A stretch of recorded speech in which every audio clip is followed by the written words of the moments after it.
the cost of a new fleet of F-35 fighter jets is coming in at more than $8 billion above the original estimated price. And that's according to a scathing new Auditor General's report. Joining us now is our Parliament Hill correspondent, Glenn McGregor. And Glenn, these are enormous cost increases. What happened? Enormous cost increases to a program that was already enormously expensive. So let's go back to the long history of Canada buying the F-35 fifth generation advanced fighter jet. Remember, we had competitions back during the Harper government to choose the aircraft. Justin Trudeau, when he was running for office for the first time to become Prime Minister, said he would cancel the F-35 program because it was just too expensive compared to some of the other alternatives made by French or Swedish manufacturers.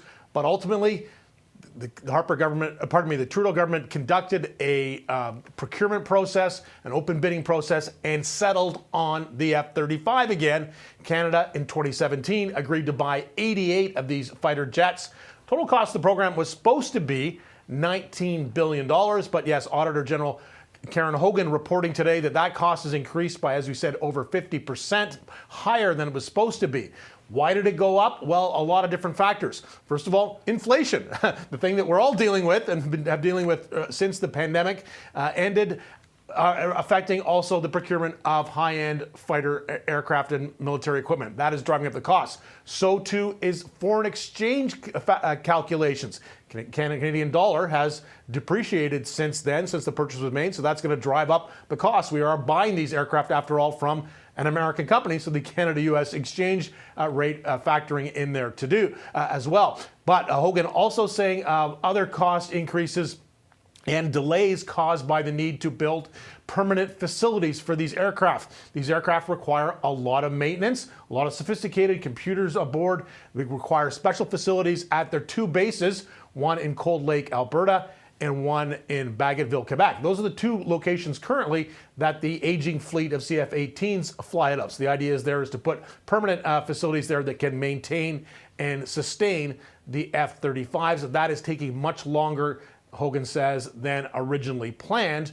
And then there, of course, is the issue about pilots. And this is something that's been on Department of National Defense's radar for some time, is to get enough pilots trained up to staff 80 to fly 88 fighter jets. That's going to require a much larger force of pilots.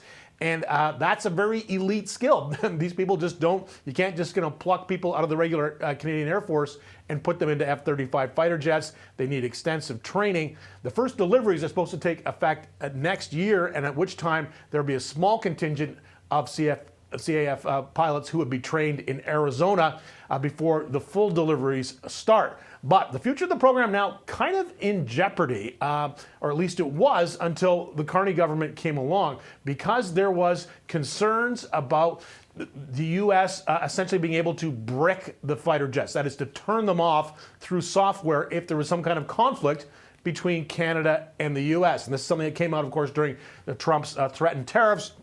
There were a lot of calls from folks, especially on the internet, saying, listen, why are we spending all this money on American-made fighter jets that are very expensive when we can get cheaper alternatives from companies like Saab in Sweden or Dassault in France? They make very high-end fighter jets, maybe not as sophisticated as the F-35s.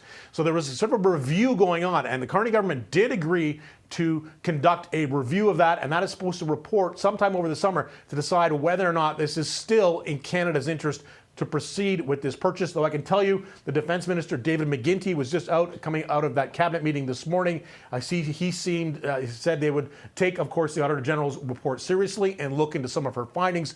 But it sounded very much from the David McGuinty like they're still committed to continuing to use these F-35 fighter jets and to fulfill the contract to the maximum of 88 fighter jets. And McGuinty saying interoperability with other NATO forces is a key factor. He talks about how the fact he just came back from a NATO meeting in Brussels in Belgium, where the NATO headquarters is, and he says that something like 30 of 32 NATO member countries are participating in the F-35 program. That means either buying them outright or being involved in their construction and design. So this program now kind of, there's been a cloud hanging over it for political reasons, because of the trade battle with the United States, and now a further cloud, Karen, Cynthia, about the total cost, which is running in at least 50% higher than we had expected.